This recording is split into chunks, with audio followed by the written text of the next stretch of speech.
참 예수님, 네, 오늘은 7월 7일 연중 제14주간 화요일입니다. 복음 말씀 들으시겠습니다.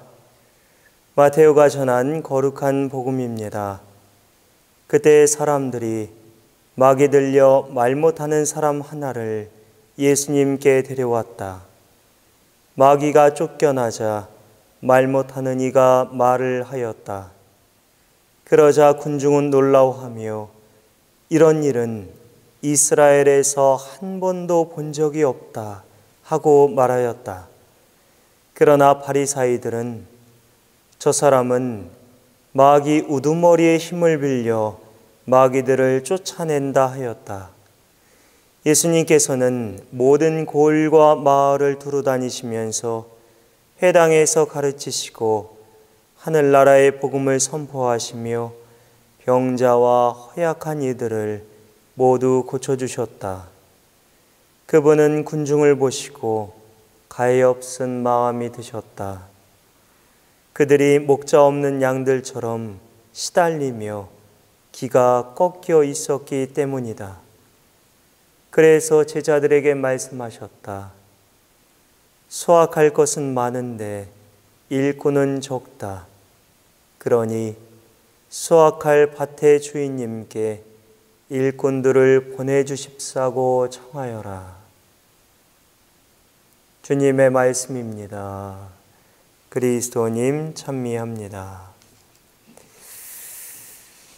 네, 문경에 오기 전에 수원교구 어느 성당에서 초대 신부로 발령을 받아서 성전을 짓는 과제와 더불어서 주일미사에 한 60분에서 70여 분 참여하던 그 적은 인원 중에 함께할 봉사자들을 모집해야 할 때 제 집무실 책상에 뽑아 놓았던 글이 하나 있어서 소개하면서 시작을 할까 합니다. 제목은 봉사에 대한 여러 가지 핑계. 글의 내용은 이렇습니다. 아브라함은 노인이었고 야곱은 불안한 상황에 있었으며 레아는 예쁘지 않았고 요셉은 매도되었으며 모세는 말 더듬이였고 기드온은 가난하였으며 삼손은 의존적이었고 라합은 부도덕했으며 다윗은 간음했을 뿐만 아니라 온갖 가정 문제를 갖고 있었으며 엘리야는 자살을 생각하였고 요나는 마지못해 하는 사람이었으며 나오미는 과부였고 세레자 요한은 괴팍한 행동의 소유자였으며 베드로는 즉흥적이고 성격이 급한 불 같았으며 마르타는 늘 걱정이 많았고 사마리아 여인은 여러 차례 결혼 생활에 실패했으며 자케오는 사회에서 따돌림 당하였고 토마스는 의심이 많았으며 바오로는 건강에 문제가 있었고 티모테오는 마음이 연약했습니다. 이 글이 제 집무실에 있었는데 이제 초대 신부로 가서 봉사자들을 뽑아야 되잖아요. 제대회도 뽑아야 되고 상임위원도 뽑아야 되고 이제 다시 처음부터 뽑아야 되는데 평상시 미사 때나 이럴 때 눈여겨서 이제 교우들을 봤다가 봉사자가 되어달라는 요량으로 잠깐 보시자고 집무실로 이제 모시면 어려운 부탁을 드려야 되는 그런 입장에서 떨리는 마음으로 간신히 입을 엽니다. 형제님, 자매님, 제가 그동안 지켜봐 왔는데 우리 본당에 어떤 봉사를 좀 맡아주셨으면 좋겠습니다. 그리고 저는 이제 눈치를 보지요. 그분이 이제 어떻게 나오실까. 혹시나 안 된다고 하면 어쩌나. 이분이 꼭 좀 도와줬으면 좋겠는데. 그러면 뭐 이제 여러 반응들이 있으시죠. 뭐 이제 제가 그런 능력이 되지 않아서 봉사를 할 수 없다고 정중히 사양하시는 분들도 있고, 또 누가 봐도 이제 핑계 아닌 핑계를 대면서 빠져나가고자 하는 분들도 있고, 정말 어쩔 수 없는 상황에 있는 분들이라면 그런 어쩔 수 없다고 그렇게 이제 제가 마음으로 단념하기도 하고 그러는데 근데 하실 수 있을 만한 분 같은데 자꾸 뺀다고 이렇게 생각이 들면 그분 바로 앞에 책상 유리 밑에 이렇게 사진이나 이런 거 껴놓는 것처럼 거기 그 지금 읽은 글이 끼워져 있었거든요. 그러면 그 글을 한번 읽어보시라고 하면서 봉사자가 되어줄 것을 부탁드린 기억이 납니다. 도와주신다는 답변을 들으면 얼마나 기쁘고 힘이 나던지 갑자기 그분이 반짝반짝 하늘에서 내려주신 분같이 보이는 그런 착시 현상이 듭니다. 얼마나 예뻐 보이고 멋있어 보이고 그런지 하느님을 위해서 나의 시간과 노력과 재능과 재와 기타 등등을 소비하는 것이 기쁨으로 다가오기보다는 부담으로 다가오는 것이 현실입니다. 바쁜 삶 때문에 시간 내기가 어렵고 건강도 그닥 좋지 않고 재정적인 형편도 넉넉한 편이 아니고 사람들하고 부딪히는 것도 싫고 내 신앙생활만 조용히 하고 싶은 생각에 더 바쁘고 더 아프고 더 가난한 사람이 봉사를 하게 되기도 합니다. 내 능력으로 하느님의 일을 하는 것이 아니라 하느님의 도우심으로 그분의 일을 하는 것인데 머리로는 알고 있다고 하면서도 결국 마음으로는 하느님의 능력을 빼놓고 내 능력만을 가지고 생각하기 때문에 긍정적보다는 부정적인 쪽으로 이렇게 생각이 치닫게 됩니다. 우리가 알고 있는 훌륭한 성경 속의 인물들도 하느님의 부르심에 처음부터 명쾌하게 그리고 자발적으로 제가 여기 있습니다 라고 응답하지 못하고 조금 나약한 인간적인 모습들을 보였던 경우들이 많이 있습니다. 아까 그 글에도 나오지만 먼저 탈출기에서 모세가 이집트 땅에서 이스라엘을 구출할 그 큰 임무를 이제 받으려고 하느님이 부르셨는데 모세는 하느님한테 이렇게 이야기를 합니다. 보십시오. 저는 입이 안 떨어져서 말을 못합니다. 어찌 파라오가 제 말을 듣겠습니까? 그러니까 하느님은 네 형 아론이 있지 않냐. 그 아론을 너의 예언자로 해서 삼아주겠다. 이렇게 형을 모세의 협력자로 붙여주시죠. 모세와 아론이 파라오에게 가서 이야기를 할 때 모세는 80살, 아론은 83살이었다고 성경에 기록되어 있습니다. 당연한 말이지만 출애굽은 모세 혼자서 이룬 일도 아니었고 혼자서 이룰 수 있는 일도 아니었습니다. 근데 너무 처음에 걱정을 많이 한 거죠. 하느님이 다 이끌어 주실 거였는데 불기둥, 홍해 바다를 가르고 하느님이 다 만나와 메추리를 보내주시고 또 물이 없으면은 지팡이로 바위를 쳐서 거기에서 마르지 않는 샘이 솟아나게 하시고 다 하느님께서 이끌어 주신 거지 모세가 처음부터 그런 능력을 갖고 있는 게 아니었죠. 예레미야 예언자도 예레미야서 1장 4절 이하에서 하느님의 부르심의 대답이 영 시원찮습니다. 1장 4절 이하를 보면 이렇게 나오는데요. 주님의 말씀이 나에게 내렸다. 모태에서 너를 빚기 전에 나는 너를 알았다. 태중에서 나오기 전에 내가 너를 성별하였다. 민족들의 예언자로 내가 너를 세웠다. 내가 아뢰었다. 주 하느님, 저는 아이라서 말할 줄 모릅니다. 주님께서 나에게 말씀하셨다. 저는 아이입니다. 하지 마라. 너는 내가 보내면 누구에게나 가야 하고 내가 명령하는 것이면 무엇이나 말해야 한다. 그들 앞에서 두려워하지 마라. 내가 너와 함께 있어 너를 구해주리라. 주님의 말씀이다. 그러고 나서 주님께서는 당신 손을 내미시어 내 입에 대시며 나에게 말씀하셨다. 이제 내가 너의 입에 내 말을 담아준다. 보라, 내가 오늘 민족들과 왕국들을 너에게 맡기니 뽑고 허물고 없애고 부수며 세우고 심으려는 것이다. 예레미야서에 보면 예레미야 고백이라고 첫 번째 고백, 두 번째 고백, 세 번째 고백, 네 번째 고백, 다섯 번째 고백 이렇게 나오는 그 예레미야의 고백에 예레미야의 고충이 잘 담겨져 있는데 그 다섯 번째 고백에 보면 이런 내용이 나옵니다. 주님, 당신께서 저를 꾀시어 저는 그 꾀에 넘어갔습니다. 당신께서 저를 압도하시고 저보다 우세하시니 제가 날마다 놀림감이 되어 모든 이에게 조롱만 받습니다. 저주를 받아라. 내가 태어난 날, 복을 받지 마라. 어머니가 나를 낳은 날, 어찌하여 내가 모태에서 나와 고난과 슬픔을 겪으며 내 일생을 수치 속에서 마감해야 하는가?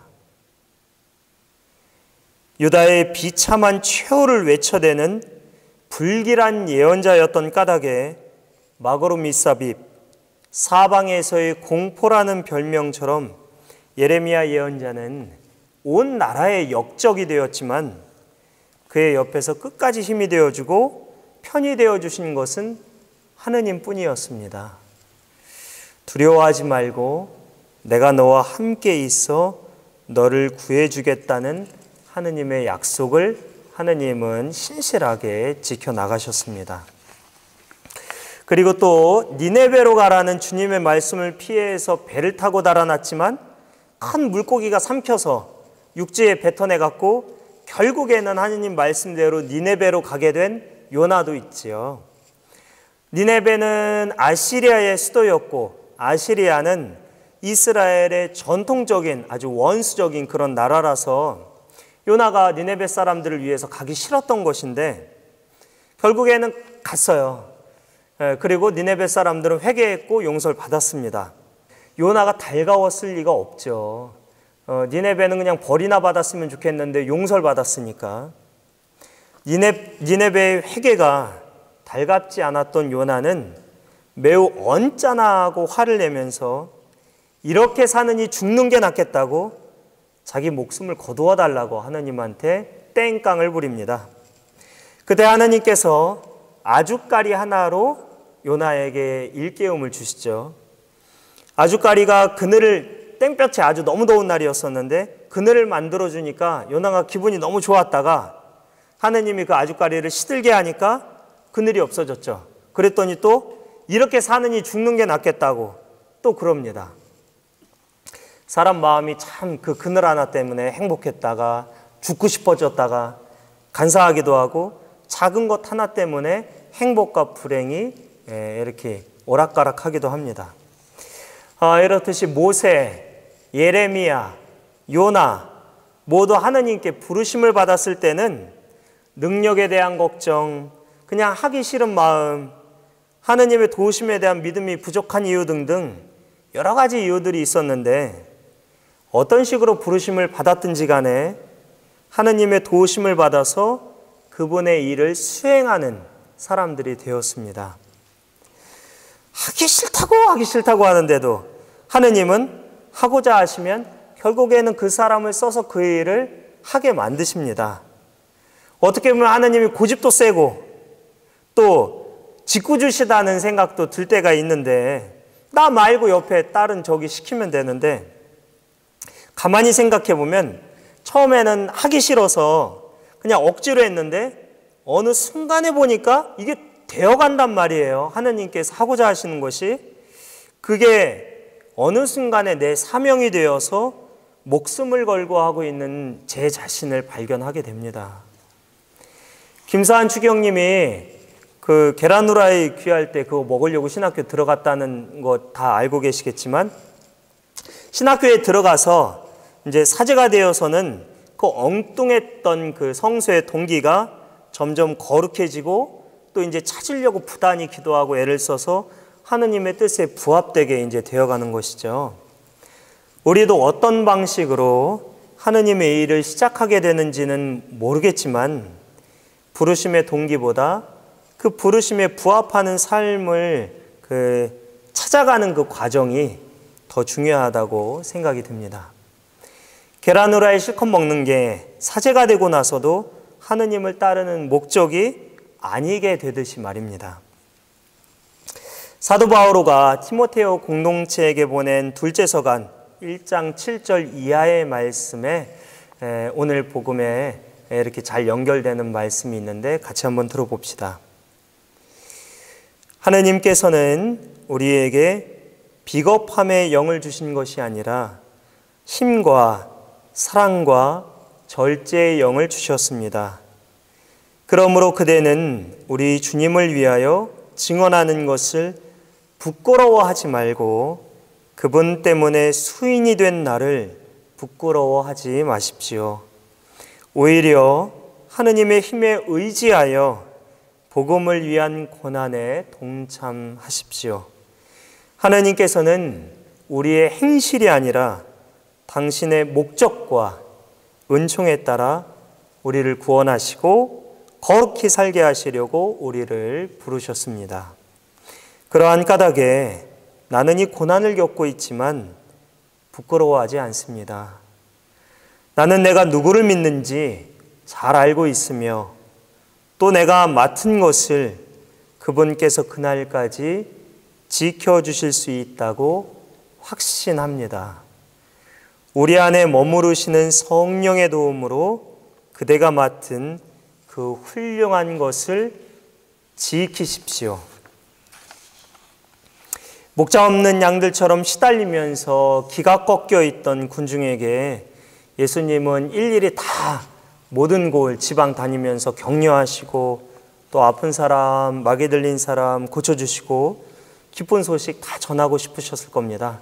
근데 이제 땅에 내려와서 사람으로 살아야 돼서 24시간이라는 시간이 딱 정해져 있고 그리고 이제 인간의 육신을 취하셨기 때문에 혼자서 만날 수 있는 사람과 환경이 정해져 있다 보니까 혼자서 복음 전할 수 있는 일이 한계가 이제 있으셨겠죠. 예수님 혼자 다 하시기 어려우셨을 뿐더러 우리도 그 기쁜 일에 동참하기를 아마 원하시기 때문에 함께한 일꾼들을 하느님께 청하라고 제자들에게 말씀하고 계신 거라 생각이 듭니다. 복음을 전하는 뜻깊은 일에 참여할 수 있도록 많은 사람, 한 사람이라도 더 그 복음을 전하는 일에 이제 초대하고 계시는 것이죠. 유튜브 시청자분들과 대살림의 회원 여러분, 잠봉 코리아와 잠봉 아메리카 여러분, 한 분 한 분 귀하고 하느님께서 유용하게 쓰실 도구들이십니다. 성경 속에 나오는 많은 인물들과 제자들 역시 많은 실패와 또 약점을 가지고 있었지만 하느님은 그들 모두를 하느님의 일에 사용하셨습니다. 마찬가지로 우리도 여러 가지 이유로 주님의 일을 마다하지만 않는다면 주님께서는 우리 역시도 적재적소에 쓰실 것입니다. 주님, 저도 괜찮을까요? 라고 하느님한테 물으신다면 예수님이 아마 그러실 것 같아요. Why not? 왜 안 되겠니? 오늘은 기대라는 성가를 준비했습니다. 우리가 주님의 일에 동참함으로써 맺을 열매를 기대하시는 하느님의 그 설레이는 마음을 한번 그려보면서 들어보시면 좋겠습니다. 네, 고맙습니다.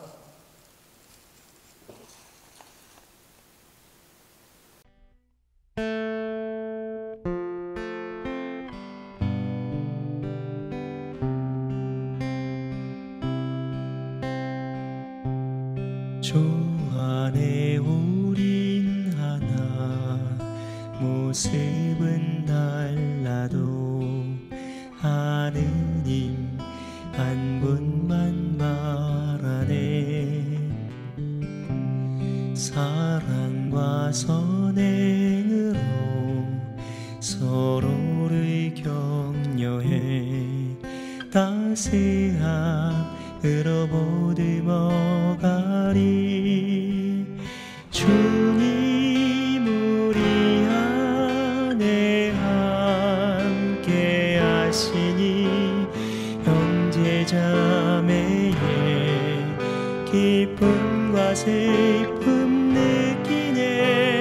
내 안에 있는 주님 모습 보내 기분 기뻐하시네.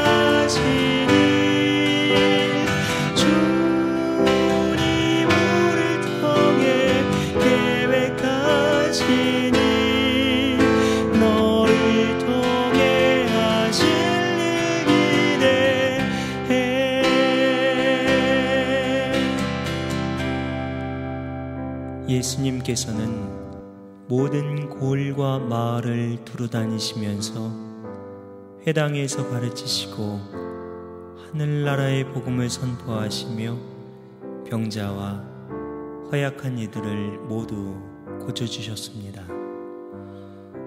그분은 군중을 보시고 가엾은 마음이 드셨습니다. 수확할 것은 많은데 일꾼은 적다. 수확할 밭의 주인님께 일꾼들을 보내주십사고 함께 청합시다. 주님 우리 안에 함께 하시니 형제자매의 기쁨과 슬픔 느끼네. 내 안에 있는 주님 모습 보내 기분 기뻐하시네.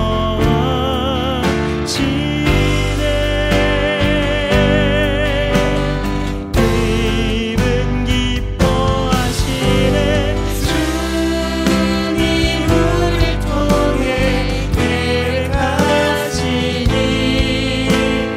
부족한 입술로 찬양하게 하시니 주님 우리를 통해 계획하시니 너를 통해 하실 일 기대해.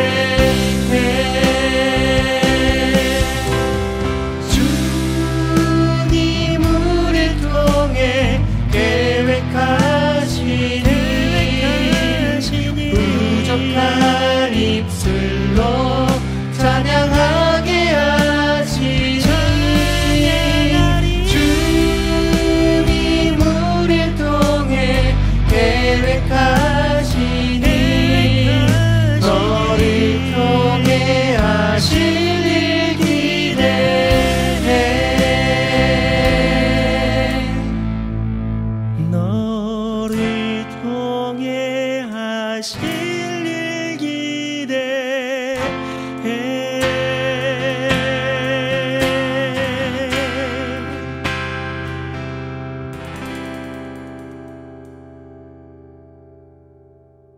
네, 끝인 줄 알았죠? 오늘도 보너스 영상이 있는데요. 며칠 전에 저희 직원 숙소 근처에 이제 태어난 아기 고양이들 4마리가 있는데 처마에서 지금 생활하고 있거든요. 그래서 그 귀여운 고양이들 우리끼리만 보기 아까워갖고 여러분들하고 같이 나누려고 고양이들 영상 준비했고요. 그리고 더불어서 묵령세제에 있는 여궁폭포, 얼마 전에 빈님이 많이 오셔갖고 아주 그 근처에 가니까 에어컨보다 더 시원하고 막 바람 불고 물소리에 그 여궁폭포 여러분들하고 같이 나누려고 다녀왔습니다. 그 영상, 찍어놓은 영상 함께 나누겠습니다. 함께 보시죠. 네, 여기는 저희 직원 숙소 처마 밑인데요. 얼마 전에 이제 어제까지 비가 많이 내려가지고 고양이들이 갈 데가 없어서 이제 얘네들은 태어난 지 이제 며칠 되지도 않는 이제 새끼 고양이들이에요. 근데 엄마가 여기에다가 애기들을 이렇게 놔놓고, 아이고 귀여워라. 그래서 여기 수건도 깔아주고 이렇게 했는데 좀 전에 이제 어미가 와서 젖을 주고 갔어요. 네 마리인데 이름을 좀 지어줬으면 좋겠는데. 가불병정. 가불병정은 좀 그렇고. 아이고 귀여워라. 너무 예쁘다. 놀이가. 참 생명이라는 게, 네, 처음 태어나서는 모든 생명체가 다 귀엽죠? 너무 귀엽네요. 너무. 눈도 잘 못 뜨고 하루 이틀밖에 안 된 것 같아요. 어저께 밤에 났나? 이게 제가 지금 확대해서 좀 큰데 되게 작아요. 안녕.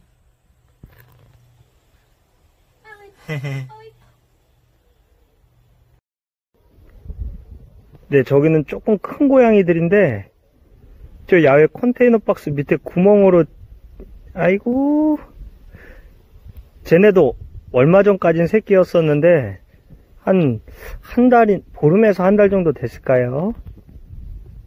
안녕.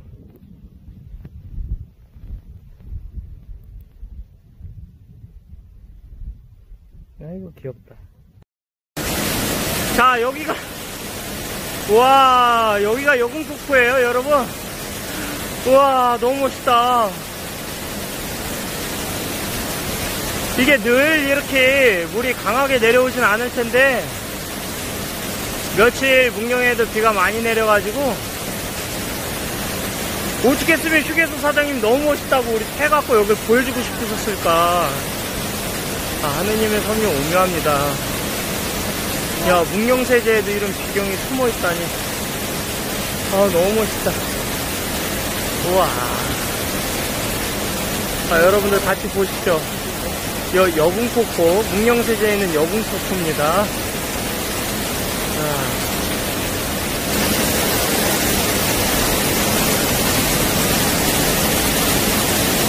이거 뭐 묵령의 나이아가라인데 이거.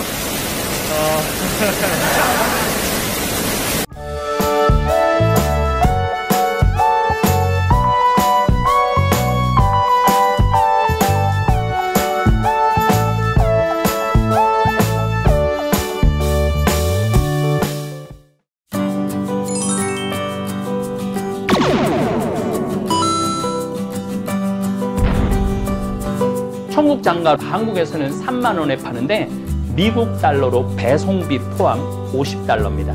그래서 최소 단위가 5개, 5kg 5개, 요게 250달러죠. 저희들이 20개까지 보내드릴 수 있습니다.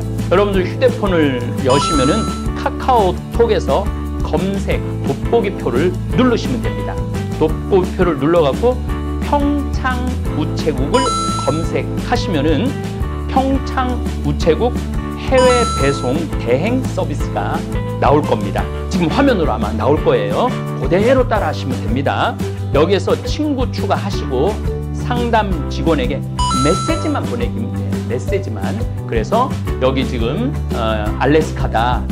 그런데 여기 요 주소로 청국장갑을 5개 보내주면은 고맙겠다. 그래서 여러분들 해외에 있는 주소와 그 다음에 청국장 가루 개수를 알려주시고 우체국에서 안내해드리는 계좌로 입금하시면은 우리 평창 우체국으로 딱 들어와요.